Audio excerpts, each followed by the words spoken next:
C'est un plaisir que d'être avec vous ce matin et avec tous les internautes aussi qui nous regardent. Un plaisir parce que parler à la jeunesse, c'est quelque chose de spécial. Alors vous m'avez vu arriver avec une roue et vous vous demandez peut-être déjà qu'est-ce qu'il vient faire avec une roue de vélo. J'ai pas pu emmener tout le vélo, il était un peu plus lourd, donc j'ai pas pu prendre tout ça. Aujourd'hui, on m'a demandé de parler de l'engagement.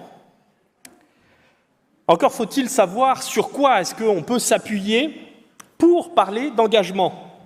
Et là, je vais parler à tous les jeunes. C'est de savoir comment est-ce que je vais puiser dans mes ressources pour pouvoir m'engager. Et c'est là que tous les vieilles personnes, moi y compris, nous tirons une petite carte, la carte Joker. Vous savez, dans tous les jeux de cartes qu'on peut avoir, il y a des fois ce Joker qui sort, qui permet bien de battre toutes les autres. Et cette carte Joker, qu'on brandit un peu à tout va, c'est la foi. Ah, elle a bon dos, la foi. Elle a bon dos. Alors, je vous invite à prendre un texte avec moi, le texte qui se trouve dans Luc 17. Luc 17, versets 5 et 10. On va le lire ensemble. Luc 17, versets 5 à 10. Les apôtres dirent au Seigneur, « Donne-nous plus de foi. » Et le Seigneur répondit, « Si vous aviez de la foi comme une graine de moutarde, vous diriez à ce mûrier, « Déracine-toi et plante-toi dans la mer, et il vous obéirait. » Et on continue. « Qui de vous, s'il a un esclave qui laboure ou fait paître les troupeaux, lui dira, quand il rentre des champs, « Viens tout de suite te mettre à table » Ne lui dira-t-il pas, au contraire, « Prépare-moi un dîner, mets-toi en tenue pour me servir jusqu'à ce que j'aie mangé et bu. Après cela, toi aussi, tu pourras manger et boire. » Saura-t-il gré à cet esclave d'avoir fait ce qui lui avait été ordonné ? De même, vous aussi. Quand vous aurez fait tout ce qui vous a été ordonné, dites « Nous sommes des esclaves inutiles. Nous avons fait ce que nous devions faire. » Fier d'être inutile. C'était le titre de ma prédication. Alors, assurez-vous d'une chose, c'est que je déteste être inutile. Mais là, le début de ce texte commence avec une question des disciples. « Donne-nous plus de foi. » Excellent. Et puis Jésus va avoir deux images qu'il va mettre côte à côte. La première, une image exubérante. À ce augmente notre foi, Jésus répond « Si vous aviez de la foi comme un grain de moutarde, tu pourrais demander à ce mûrier de se déraciner et de partir dans la mer. Il vous obéirait. » Génial. Enfin, génial. Les jeunes, si vous y réfléchissez, ça sert à quoi ? Alors, pour tous les paysagistes et les jardiniers, c'est génial, parce que vous dites au moins le mûrier ou le roncier, parce que ce serait peut-être plus agréable de déraciner des ronciers et de les balancer au feu directement. Mais sinon, à quoi sert-il ? Exubérance. Exubérance, qu'est-ce que ça peut apporter que cela ? Et puis, sans transition, Jésus va enchaîner avec une deuxième image. L'image simple d'un serviteur qui accomplit ce qu'il doit. Rien de plus banal. À côté de l'exubérance d'un mûrier qui se déracine et se jette dans la mer, de l'autre côté, nous avons rien de plus banal qu'un serviteur qui sert. Est-ce qu'on en tire une quelconque gloire d'être à ce service ?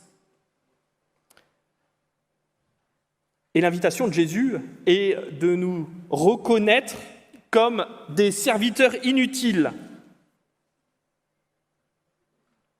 à ne pas surpasser cette utilité, à ne pas essayer d'aller au-delà, à ne pas faire de zèle. Ah, ça me gêne. Ça me gêne parfois de le dire comme ça. Mais c'est bien ça qu'il propose. Alors, est-ce qu'on est fier d'être inutile? Est-ce qu'on est fier de faire le minimum? Certes pas. Certes pas. Alors, je voudrais vous montrer une petite image.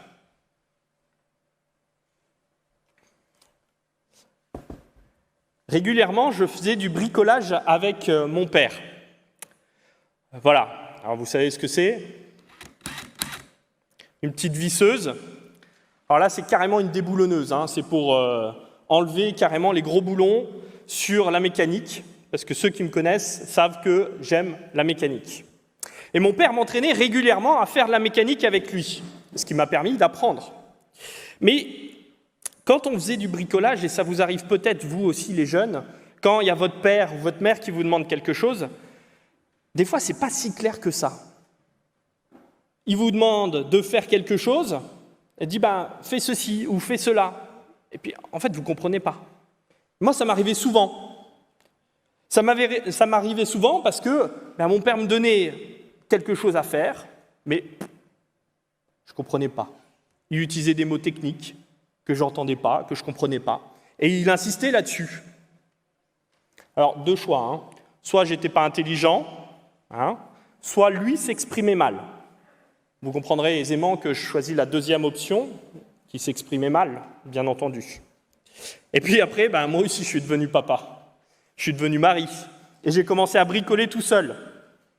Et quand je bricole tout seul, il m'arrive assez souvent d'appeler mon épouse, ma femme, pour lui demander de l'aide, parce que je n'y arrive pas tout seul.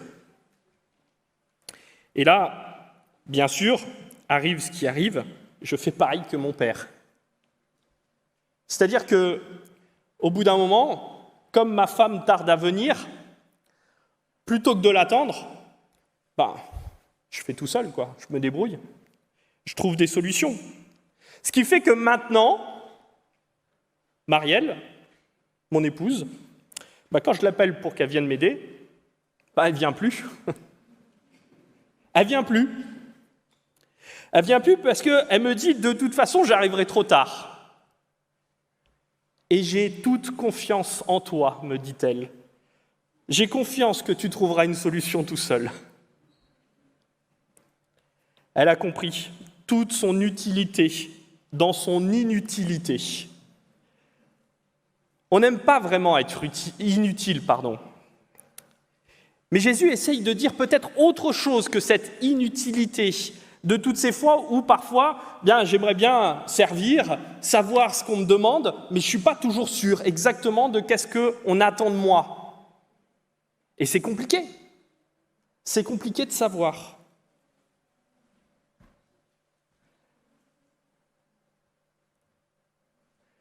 Dans ces deux images, il y a un paradoxe. Un paradoxe parce que, c'est-à-dire deux choses qui se contredisent. D'un côté, on a l'exubérance, de l'autre côté, la banalité. D'un côté, un serviteur inutile qui accomplit une tâche utile. Et de l'autre côté, quelqu'un qui est à la fois comme un grain de moutarde, qui fait quelque chose qui est complètement absurde et inutile en plus. À moins pour les paysagistes, on est d'accord. Mais bon, on n'est pas tous paysagistes. Génial. On l'interprète souvent, cette parole. Si vous aviez de la foi comme un grain de moutarde, ah, mes pauvres, si seulement. Là, en l'occurrence, quand on relit ces deux images que Jésus va employer, on a l'impression que le Christ donne une fin de non-recevoir, c'est-à-dire à quoi ça servirait de vous donner un grain de moutarde de foi? Qu'est-ce que vous en feriez? Qu'est-ce que vous en feriez? À quoi bon? Mais il y a une différence, si vous avez vu, entre les deux exemples. Une différence entre celui qui a la foi comme un grain de moutarde. Il y en a un qui a 1 mètre, tandis que l'autre n'en a pas. D'un côté, il y a celui qui est serviteur inutile, mais qui sert le maître. Il a son maître. Et puis de l'autre côté, on en a un qui, lui, n'a pas de maître. Il est livré même à son exubérance. Et sa foi, elle est, pour ainsi dire, basée sur rien du tout, mis à part à ce que les éléments lui obéissent. Ah tiens, obéir. Aussi rigolo de voir dans ces deux textes.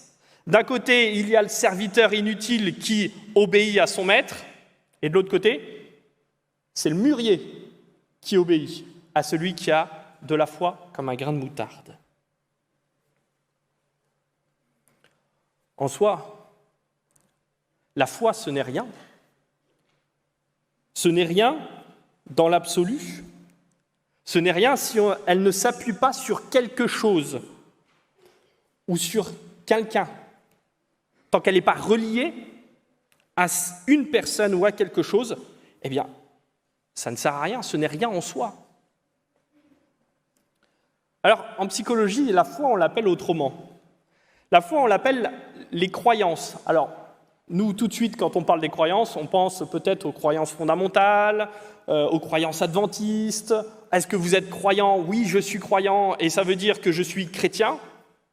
Or, on voit qu'en psychologie, et ça devient intéressant, c'est que tous sont croyants. Eh oui. On croit tous en quelque chose. On a tous des croyances. Et ces croyances, ce sont des adhésions à des opinions, à des valeurs, à des idées, sans qu'il y ait une démonstration rationnelle, scientifique, étayée sur ces croyances-là. Et ces croyances, elles sont essentielles pour chacun d'entre nous, qu'on soit chrétien ou pas, qu'on croit en un Dieu ou pas. Parce que les croyances permettent une chose très simple, c'est d'appréhender le monde qui est autour de nous et de le structurer. Et c'est parce que je crois à quelque chose que je me dis que ça va arriver. Vous connaissez cet effet Pygmalion qu'on appelle. C'est-à-dire que je crois à quelque chose, je prends juste un exemple pour les jeunes, d'accord ? Si vous croyez que vous allez rater votre examen, que vous allez rater votre contrôle, eh ben à la fin, au moins, vous aurez sauvé, vous vous dites, au moins, j'avais raison. Et en même temps, vous voyez aussi que quand vous abordez les choses avec confiance, quand vous croyez que vous pouvez y arriver, ça vous permet de mieux y arriver, de mieux atteindre l'objectif que vous êtes fixé. C'est là où c'est intéressant. C'est que les croyances, on s'appuie tous dessus, à un moment donné ou à un autre. La question n'est pas de savoir si vous êtes, vous, croyant en Dieu ou pas, même si c'est important. La question, c'est vous êtes croyant, mais sur quoi ou sur qui vous appuyez-vous ? Alors, la dernière fois que j'étais venu, je vous avais parlé d'une de mes passions. J'habitais encore du côté de l'Atlantique et j'avais encore l'opportunité de faire du surf. Maintenant, vous avez bien compris qu'en étant à Grenoble, les vagues ne sont plus aussi courantes que ce que je pouvais avoir à Bordeaux. Et donc, j'ai dû me mettre à autre chose. Et je me suis mis, vous l'avez compris, au VTT. Alors voilà, j'ai démonté ma roue de VTT. Et il y a, donc ça, vous l'avez reconnu, pour ceux qui connaissent, c'est la roue avant. Donc de l'autre côté, il y a les chaînes et les pignons pour pouvoir avancer. Et cette roue avant, elle est capitale. Elle est capitale parce qu'on doit s'appuyer dessus. Mais c'est ça qui fait le plus peur en VTT. C'est que vous comprenez qu'à plat, c'est très bien, vous appuyez sur l'avant du VTT, ça tient. Mais quand ça commence à pencher, quand ça commence à descendre, et à Grenoble, ça a tendance quand même à descendre, après une petite montée certes, mais ça commence à descendre rapidement. En VTT, on est obligé de se projeter sur l'avant, d'appuyer sur le guidon pour que cette roue et ce pneu se déforment pour pouvoir accrocher la terre, pour pouvoir bien avoir du grip. Si je ne m'appuie pas sur l'avant, qu'est-ce qui se passe ? C'est la chute assurée. C'est certain, il faut que je m'appuie sur quelque chose pour que ça accroche, pour pas que ça dérape. Et les jeunes, la question pour vous, c'est que vous avez tous, on a tous, depuis qu'on est plus petit jusqu'à ce qu'on grandisse, et même les personnes âgées ont cela, des croyances sur lesquelles on peut s'appuyer, comme une roue de VTT, la roue avant. On appuie. Et il faut bien l'appuyer. Puis il y a des fois, comme là, vous le voyez, quand j'arrive à déformer mon pneu, là, vous ne le voyez peut-être pas, mais il est complètement dégonflé et il est crevé. Ce qui fait que parfois, mes croyances aussi, elles sont un peu molles. Et ce qui fait que, encore une fois, je peux tomber tout simplement. C'est la chute assurée. Quand mes croyances ne sont pas bonnes, quand ce sur quoi je m'appuie, ce sur quoi je peux m'appuyer n'est pas bon, eh bien, à coup sûr, c'est sûr que ça va déraper.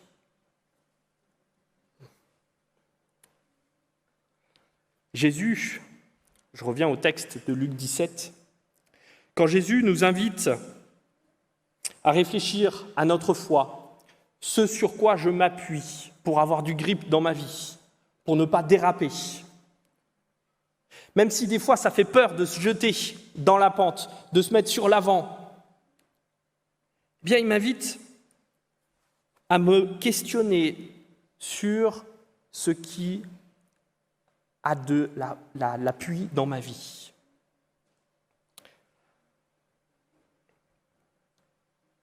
Les disciples, quand ils demandent à Jésus plus de foi, qu'est-ce qu'ils demandent ? Et qu'est-ce que nous demandons quand on veut plus de foi ? Cette carte joker dont je parlais tout à l'heure. Est-ce qu'on demande un super pouvoir ? Être plus fort ? Une vitrine de piété ? Ah, moi je fais tellement bien. Or, ce qui est en train d'évoquer ces deux images. D'un côté, d'un serviteur inutile. De l'autre côté, d'un serviteur qui lance les ronciers à la mer. Jésus est en train de parler de cette relation que l'un a avec son maître. Ce sur quoi je peux m'appuyer, c'est cette relation. Et cette relation, elle ne s'augmente pas. Elle ne se quantifie pas. On peut dire peut-être qu'elle s'approfondit, qu'elle s'entretient, qu'elle devient plus intime. Mais comment est-ce que vous pouvez mesurer la relation que vous avez avec quelqu'un ? Au lieu de tenir les comptes, d'enfermer la foi dans des mesures de plus ou moins, sachons à qui j'obéis. Sachons qui est notre maître, sur qui je peux m'appuyer avec confiance. Et réjouissons-nous d'être des serviteurs inutiles qui faisons ce qu'il y a à faire, qui sachons quelle est la banalité de notre service à Dieu. Parce que ce qui compte, c'est de nous appuyer sur lui, de vivre avec lui, bien avant la tâche. Alors souvent, quand on est jeune, on se pose cette question de savoir qu'est-ce que je vais faire dans ma vie ? Quelle va être mon orientation ? Quand on est adolescent, on se demande même avec qui est-ce que je vais me marier ? Avec qui est-ce que je vais avoir des enfants ? Quelle est ton ambition ? Qu'est-ce que tu recherches ? Et sur quoi est-ce que tu vas t'appuyer pour faire ta vie ? Là est la question. Sur qui est-ce que tu veux fonder cette vie et cette ambition? Et le texte que nous a lu Déborah, c'était celui d'une ambition qui est celle du service. Si vous voulez être les premiers, servez, tout simplement. C'est le leitmotiv de la JA. Nature, c'est pour ça qu'on est avec ces chemises qui sont bien épaisses, comme ça on peut aller en pleine nature et pas les abîmer. Nature, service. Parce qu'on a ce souhait, au niveau de la jeunesse, de se mettre au service des autres. Parce que c'est là notre ambition.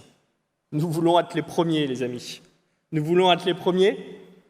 Et pour cela, le Seigneur nous dit, mettez-vous au service les uns des autres.